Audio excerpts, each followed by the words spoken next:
Good morning. I will call this Board of Fire Commissioners to order. The date is December 10th. It is 9 a.m. and we'll start with a salute to the flag. If Mr. Rivera could please lead us in the Pledge of Allegiance. I pledge allegiance to the flag of the United States of America and to the republic for which it stands, one nation, under God, indivisible, with liberty and justice for all. Thank you very much. Madam Clerk, if you'll please do the roll call.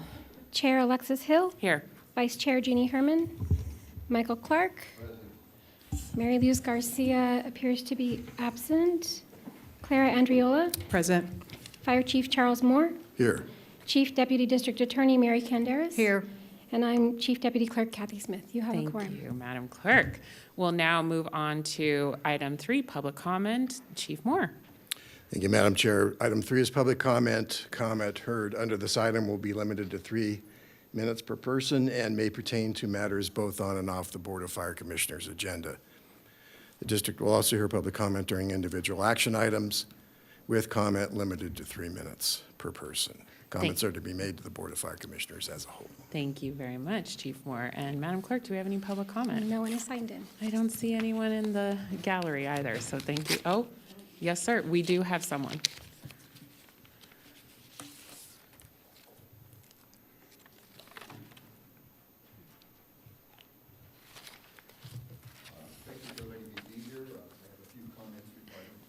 If you'll tell us your name, sir. I will. My name is Charles Kitchen. I live at 5270 Cross Creek Lane at the end of the cul-de-sac there. In the immediate aftermath of the Callahan fire last month, we were told by leaders at Truckee Meadow Fire that the damage done to our property was the cost of living in paradise. We met with fire officials 1 week after the event, trying to understand why our neighborhood was left to its own defenses. We were told that they were understaffed and had to call in other agencies, which took time. We are having a difficult understanding this explanation fully. A series of 911 calls went out from homeowners at our street shortly after the fire started at 10:15 a.m., and this time has been verified by 911 records. More frantic calls were made leading up to the call at 10:59, reporting the fire actively burning at our property. There was no response from any fire engine for another 90 minutes. Even though there were crews close by in the Shauna Millie area. When one call from Saddlehorn came in, there was an immediate response of 4 fire trucks to that area. There was no fire there. The fire burned on all sides of our home at 11:24 a.m. We cannot help but think that the outcome would have been different if there had been any response at all to any of the calls. We understand the fire is quickly evolving disaster. We understand that resources may be limited and cannot be everywhere. What we can understand is the rationale behind firefighters never making it down our street, despite the fact that the fire was actively burning there. Excuse me. The only reason our house is standing is we have defensible space. The sheer luck that the winds changed in time for the fire to burn back on itself and away from our home. Yes, our home survived, and we praise the Lord for that, but at a huge cost. Every day, my wife and I look at charred remains, and our neighbors do also, of more than 40 of the mature trees that were planted over 20 years that are gone. The meadow is gone. Every day we clean residue, ash, and smoke. This will go on for the foreseeable future. Had there been a reasonable effort to stop the flames, we would have understood the damage, but there was no effort. We were told that instead, firefighters believed that Galena Creek would slow the fire. That's in our backyard. It was a failed calculated risk, and it seems that there is no accountability for it. What we are asking for is a full transparent breakdown of why 4 homes in the cul-de-sac of Cross Creek Lane were ignored for 90 minutes and all suffered material damage. We'd like to know where, when, and how long the fire engines were deployed. Our trust in the system is broken. We need to know that what we should do if flames approach our home again. There appears to be a systematic failure that needs to be addressed, because what we have learned through this whole experience is that we are on our own when another type of event evolves like this. I appreciate your time very much, and thank you. Thank you, Mr. Kitchen. And I understand that staff have met with you. Have we not provided you the documents that you need? They provided some documents of where I believe the fire trucks were located. I don't have that. Okay. No, exactly, and I should have had that. I apologize. No worries. Well, we can continue to work with you, and I'm so sorry. I appreciate I'm so sorry for this tragedy. Thank you. And No. I'm glad that your house was preserved. I thank the Lord for that. Yes, thank you. We'll continue to work with you. Any other public comment, Madam Clerk? No one else is signed in. Thank you very much. All right, we will now move on to item 4. Chief Moore. Item 4 is Commissioner Fire Chief's announcements, requests for information, topics for future agendas, and statements relating to items not on the agenda. No discussion among commissioners will take place on this item. Thank you very much. Chief Moore, do you have anything for us today? I just want to mention we're still in open burning. However, with inclement weather and wind coming in this weekend, we're likely to curtail that. So if people have open burning to get done, it should conclude most likely today. But please watch our website and news announcements for disruption of the open burning process. Thank you very much. Good reminder. Vice Chair Herman, do you have anything? Okay, Commissioner Andriola and Commissioner Clark. Thank you, Madam Chair.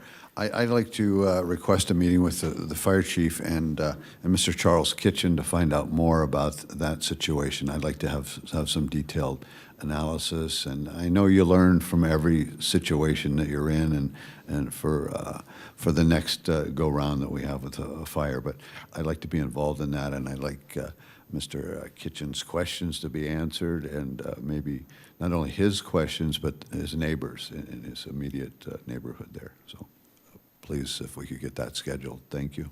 Thank you, Commissioner Clark. Okay, with that, we'll now move on to our consent items. Chief Moore, are there any items you'd like to pull there? No, Madam Chair. Consent is as recommended. Okay, Madam Clerk, any public comment on consent? No one is signed in. Okay, I am looking for a motion on our consent items. Thank you, Vice Chair Herman. Looking for a second. Second. Thank you, Commissioner Andriola. Any questions on that motion from the board? Seeing none. All those in favor, please say aye. Aye. Any opposed, please say nay. And that motion passes unanimously. We'll now move on to item 6. Chief Moore. Thank you, Madam Chair. Item 1 in the Fire Chief's report is an automatic aid update, and Chief Kettering will give you a little bit of rundown on that. But before he does, I want to give you a I'm sorry, sir. We really quick, we'll need to go to the firefighters local 2487 report. Oh, I'm sorry. That's okay. I skipped. That's okay. It happens to me as well. Welcome. Good morning, Jim Klauser, President, Local 2487. Merry Christmas. I'll keep this one really, really short. First of all, the Foundation's toy drive was a tremendous success for the short amount of time that they had to do this and pull this off. I want to give a huge thanks and a shout out to Tony Shiro and Alex Dorr, who spearheaded this whole thing with almost no time to prep. They ended up with a full dump trailer filled with toys. I mean, there were thousands of toys in there, several $1,000s of gift cards. Thank you very much to Chief Moore and Chief Kettering and everybody at Truckee Meadows involved to help support that, including apparatus and personnel and use of the headquarters to sort everything out. It really was a huge team effort on everyone's behalf. I can only imagine how successful this is going to be in the years to come. I hope they continue to do it. I'm sure they will, because if we had this much of a response for year 1, this thing could just be absolutely enormous. And thank you to Ronald McDonald House and Renown for partnering with us and having this be a huge success. So that's awesome. Chief Moore, I may not be here for the next meeting, so I just want to say thank you. It's been a very, very good 12 years, very interesting. I've learned a lot, specifically from you, especially in this last year. So if I don't get to say thank you next time for your last meeting, thank you. Thank you. Okay, Merry Christmas. Thank you very much. Thank you for all that you do for the community, and we should see how we can continue to partner with you on your next toy drive. That's very exciting. Okay, now we'll move into item 7. Chief Moore, sorry. No worries at all. Item 7 is the Fire Chief's report. And the first item is an automatic aid update. As you know, we've begun a new automatic aid protocol with the City of Reno. Before Chief Kettering gives you an update, I want to give you a personal story. When I was in college, my nephew, small nephew, toddler, passed away from a drowning accident. And because of the new automatic aid protocol, we've been able to save a toddler's life. And we're in critical condition. Now they're back home, and I'm very happy to report, because it touches my heart, that we were able, through this new protocol, to save a young girl's life. So- Amazing. Yes, it is all personal, so welcome, Chief Kettering. For the record, Chris Kettering, Deputy Chief, Truckee Meadows. Just a quick update, we're 23 days into our 90-day automatic aid trial period with the city of Reno. Just a little bit of data, we pulled 22 days of the data. Out of the 597 dispatch calls, automatic aid to Reno Fire from TM, we actually made it on scene 245 times. And then going the other way, out of the 286 dispatched automatic aid responses to TM from Reno, they made it on scene about 82 times. So it's showing that the system is working. It's still kind of in its infancy stage. We know that we have to make some changes to the process. Currently, what we're doing, it's kind of a redundant system to keep it simple, to make sure we don't miss any calls. We're dispatching both agencies to every call. That's not sustainable in the long term. But what we're doing is we're compiling all that data. We're taking input from all the people out into the field and from the dispatch centers. We're meeting in a couple weeks in our first 30-day meeting to kind of see where we can streamline the process. We can't keep this pace for our crews. They're getting a call every hour on the hour, and so it's going to be too difficult for them. So we know that we have to make some changes. But to get the system where it needed to be and to start the process, this is what we needed to do. And so we'll work with we'll collaborate with those over at the city of Reno and see where we can make this better for the region. I do want to highlight a little bit about one of the other positives that's coming out of this is we're kind of field testing what we're going to do for the new CAD system when it goes live in September of 2025. And so we can make those adjustments now so we can be really efficient once we go live with that system. So that was one of the positive things that we recognized really early in this process. I do want to recognize the staff out in the field, both in the dispatch centers and those individuals on the engines doing all these, running all these calls. They went into it knowing that they were going to be running a lot more calls. With their input, we're going to be able to make this better. But if it wasn't for them actually making this sacrifice so we can see what the system where it needs to be, we really just need to acknowledge all of them out in the field, both from Reno and Truckee Meadows Fire and REMSA and Reno Dispatch. So little thing I wanted to highlight what the chief talked about, that wasn't in the first week. They responded to an automatic aid call to the city of Reno. You had City of Reno responded, Truckee Meadows responded, RPD responded, Washoe County Sheriff responded, and REMSA responded. All of the agencies regionally responded. They all were engaged, and they were able to revive that patient, transport him to the hospital, and a few days later, her family was very thankful for Thanksgiving because she was still alive. And so that's a great testament to what we're doing for the citizens regionally. So if you have any questions, I'll be happy to answer them. Well, Deputy Chief Kettering, thank you for your leadership on this. I know that this is something that this board has wanted to see. I looked to the vice chair for a long time, this automatic aid, and so thank you for your work on this and the team. I know that the team has to be willing to partner, and so thank you for that, and our dispatch and REMSA for supporting us with this, so that's really exciting. Any questions from the board on automatic aid? Thank you, and can't wait to continue to get the updates. Chief.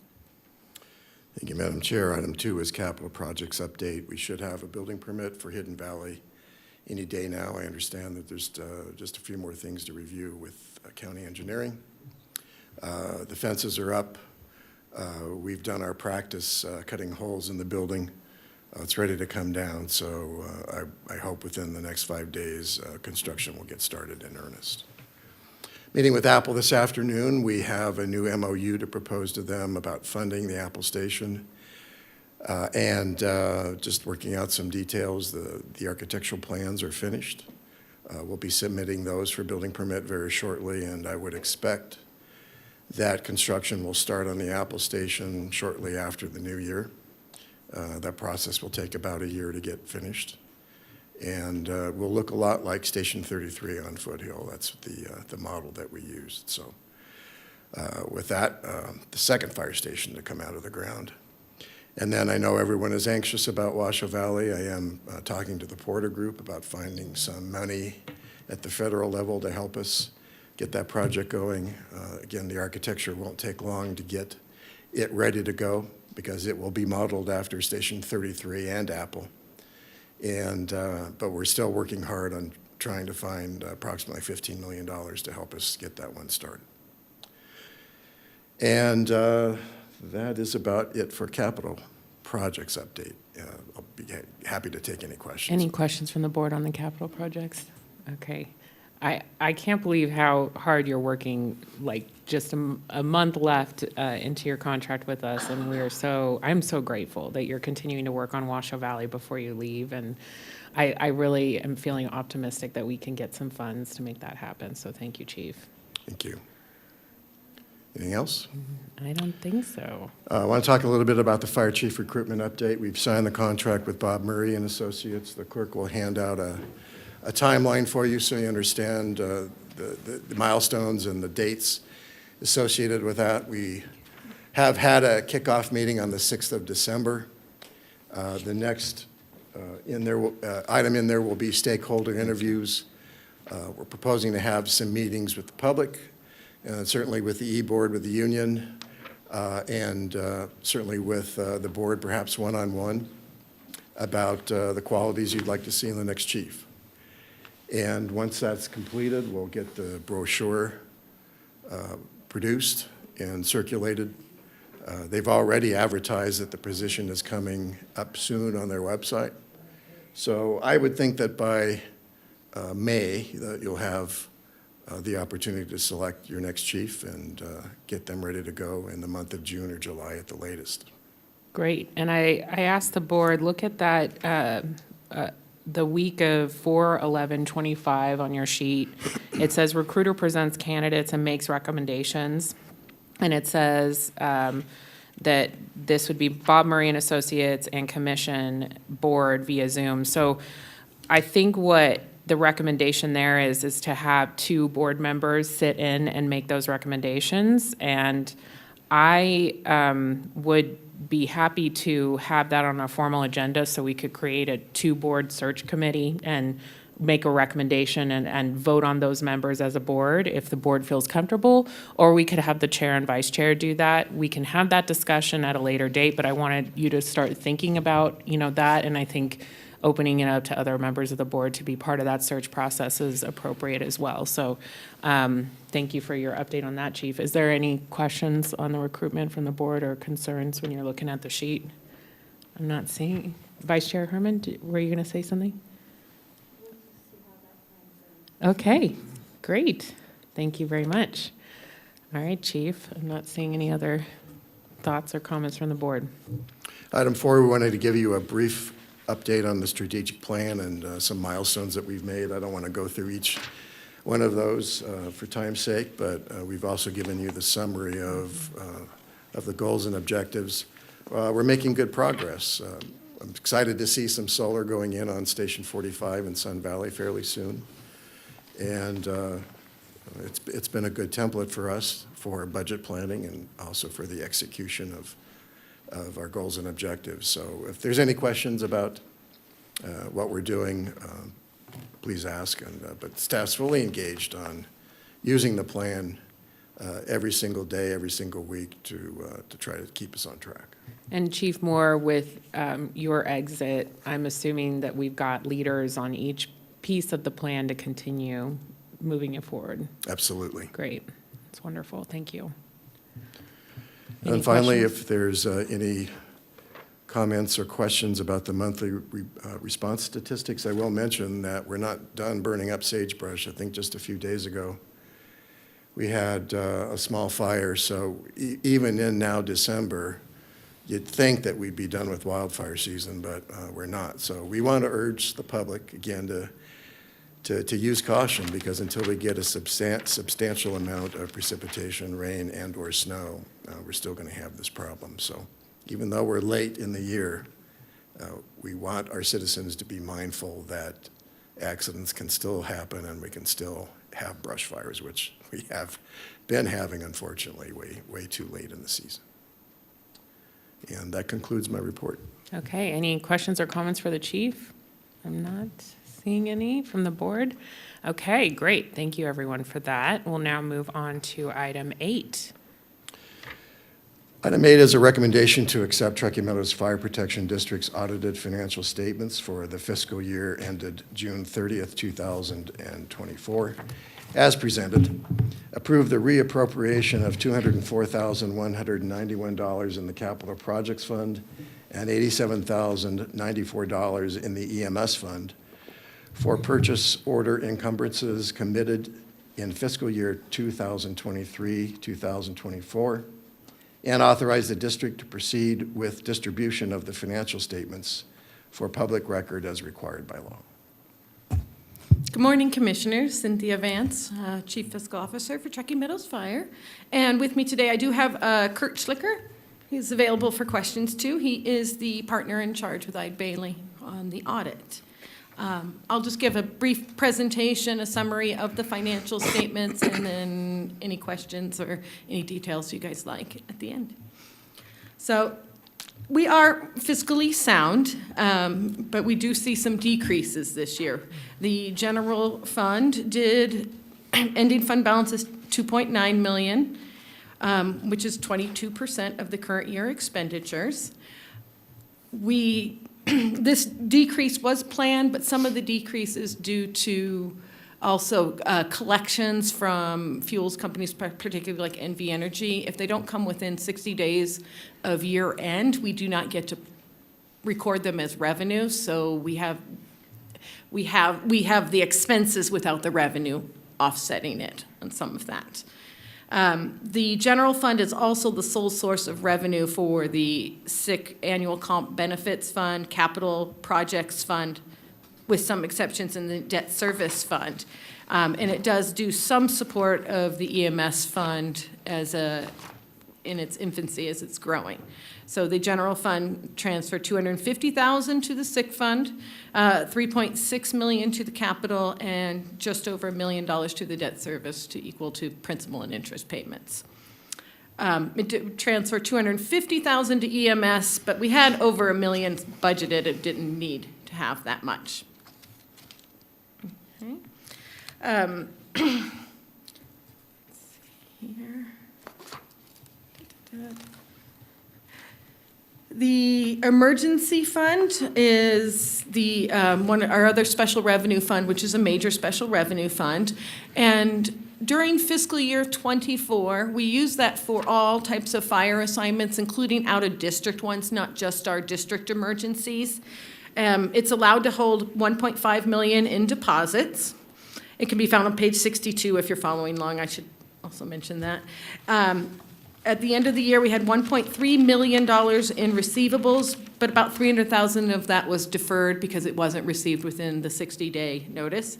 Ending fund balance, $917,000.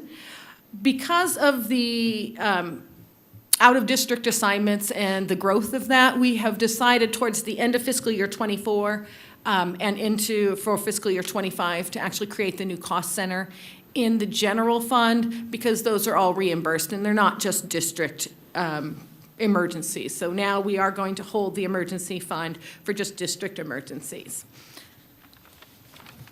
The capital projects fund, which is on the emergency fund is on page 47. Capital projects fund's on 62. Capital projects fund is main source of revenue, again, is transfers from the general fund.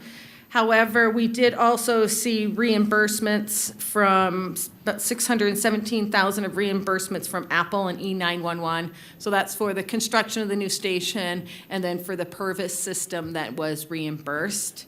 The ending fund balance there is $3.4 million still.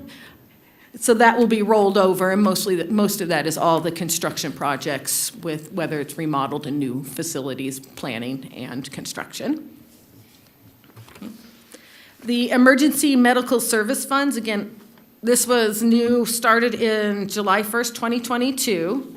So we did transfer $250,000 into the fund at the beginning of the year for cash flows, but then they soon received their GEMT funds, which is the Ground Emergency Medical Transportation Program.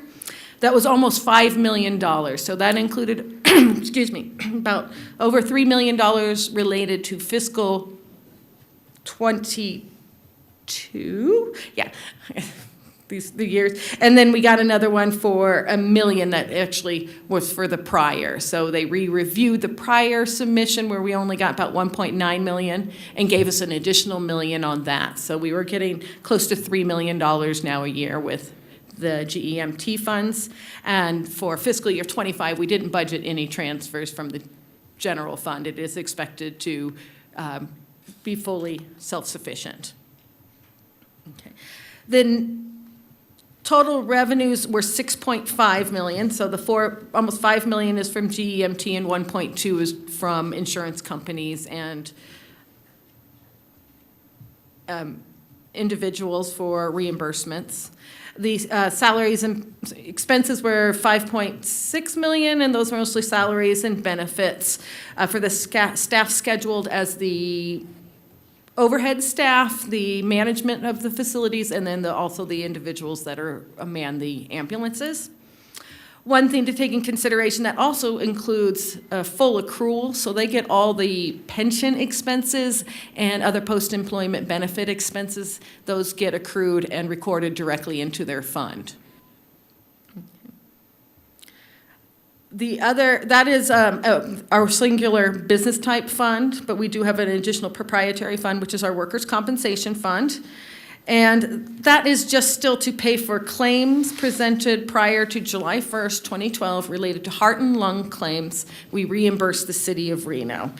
It has a net position of 1.4 million. It had a decrease this year, net position, in 1.39, which is just a claims adjustment. We use the city of Reno's actuary valuation, and if a claim goes, it may be from 2009, it can increase because of different circumstances with that patient, and that can increase our claims expense and estimate. Even though it is a closed, well, actually, it's not closed, I should say.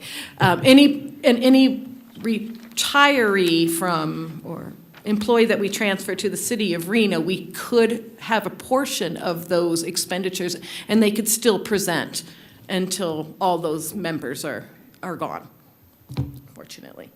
The other funds that we have, non-major fund, stabilization fund has a balance of $654,000. That just gets interest earnings during the year, and it's available for decreases in revenues.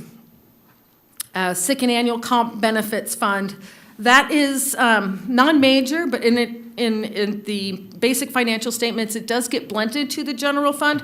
However, it is a fund to kind of look at because it does pay out our liabilities for compensated absences, which is sitting at just over $9 million for governmental activities. So the EMS fund will pay its own compensated absences, but this fund has a ending fund balance of $125,000. We are trying to continue to increase that fund for fiscal year '25. I believe we're transferring $850,000.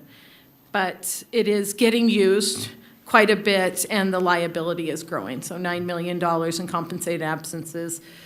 So that's just, we have a fund balance of only 1.4% of that liability. Okay. One of the changes in 2019 for the collective bargaining agreement significantly increased that liabilities because we changed, excuse me, the way sick time is paid out, and we do pay a larger percentage of that than we had in the past. The debt service fund is, as I said, we transferred just over $1 million, and that was to pay $761,000 in principal and $246,000 in interest. The other thing to note in the financial statements is there are two findings recorded. One is related to a prior period adjustment. Truckee Meadows did dictate the error, and we provided it to the auditor, but since we found it in the subsequent period, it is recorded as a finding, and that relates to revenues recorded in error for reimbursements. The biggest one being we double charged the state, and they double paid us. We detected it. That was kind of during our change in, we had a change in employees. We've since changed now the review process, so that'll go through more detailed review, so that doesn't happen in the future. And the other finding relates to a new standard related for software in which you have to record multi-year software contracts as actually a long-term asset and a long-term liability. I recorded it as that in the government-wide, but I forgot to put it into the general fund. It was my error. I missed it. The auditors detected it.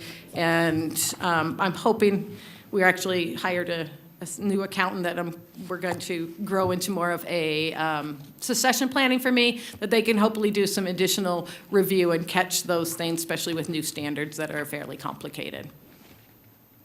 And if you have any questions for me or want some more additional detail or would any questions for Kurt, we're available.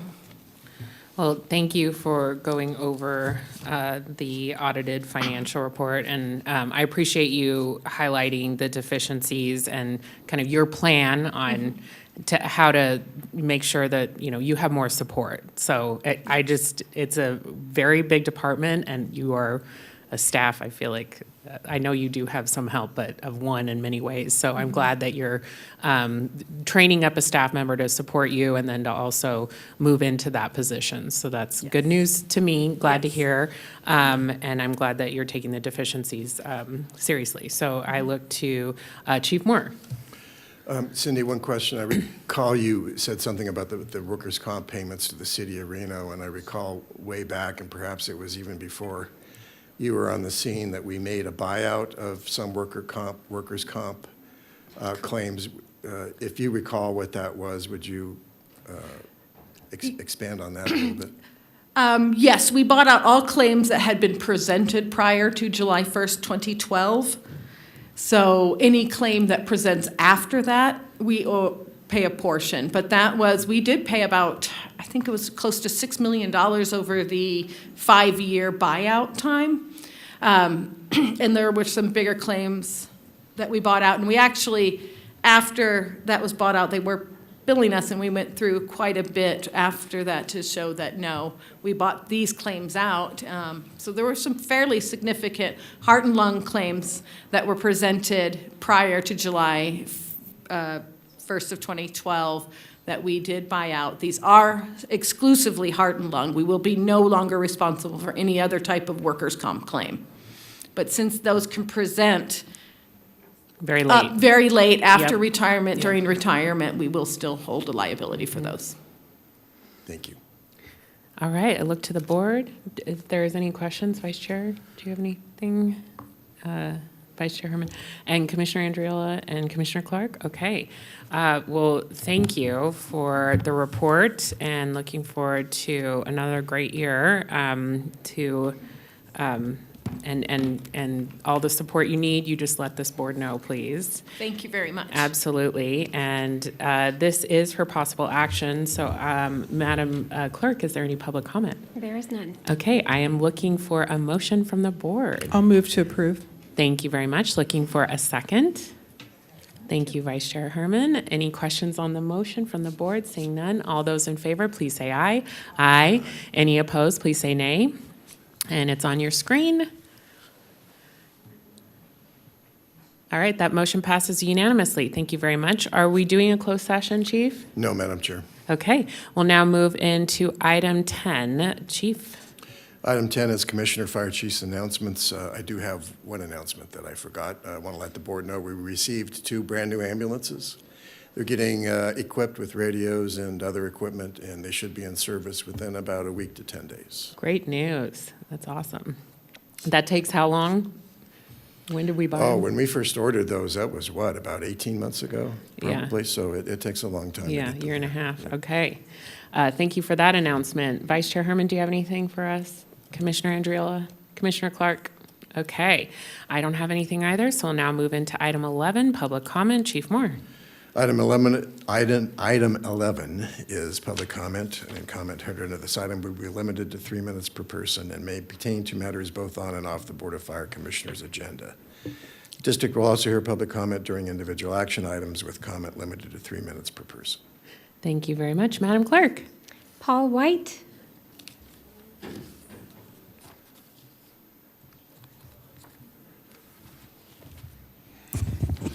Good morning, Paul White. This would be just a information for most of you. I think for the fire guys, I don't think it would be. It concerns more Reno Fire Department.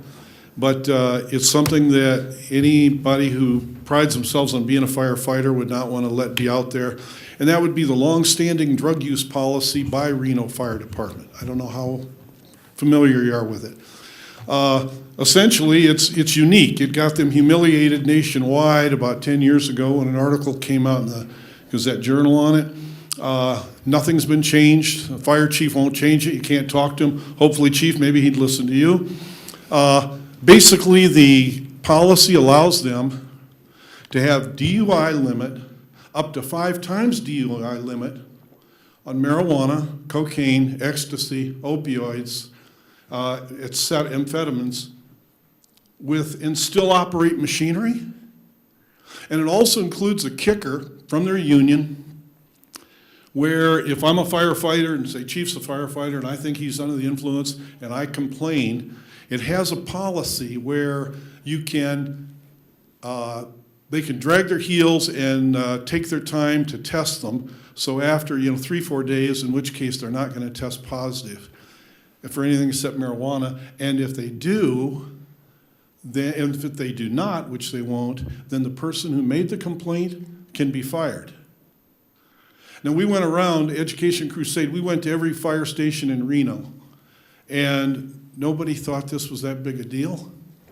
And again, you've got to look this policy up to believe it. It allows DUI limit on, so they can be a full-on .08 and still be within their contract. And they can be up to 5 times DUI limit on some of these other drugs. And that's why it was getting so much national attention. It was like, what's going on in Reno? And I would just hope that the commissioners, you would have some weight. Chief, you certainly would. The firefighters would too. Something's real wrong with this. The chief told me personally, the city chief, 3 years ago, oh yeah, he was going to be addressing this. Blatant lie. They don't bring it up. They don't challenge the union on this. So I would hope, please, if you haven't seen this, ask the city. Ask the city for a copy of their drug policy. Compare it with what the counties would be. It's not close, if I'm not mistaken, Chief. There's no comparison between it. So most people don't know this. We've got a great community. How does this policy belong in our community? It doesn't. So please, I hope you look it up, and if I can be of any help, let me know. Thank you. No one else has signed in. Thank you very much, Madam Clerk. Well, thank you everyone for a great meeting. It is 9:37 and we are adjourned. We'll start the Board of County Commissions meeting at 10 a.m.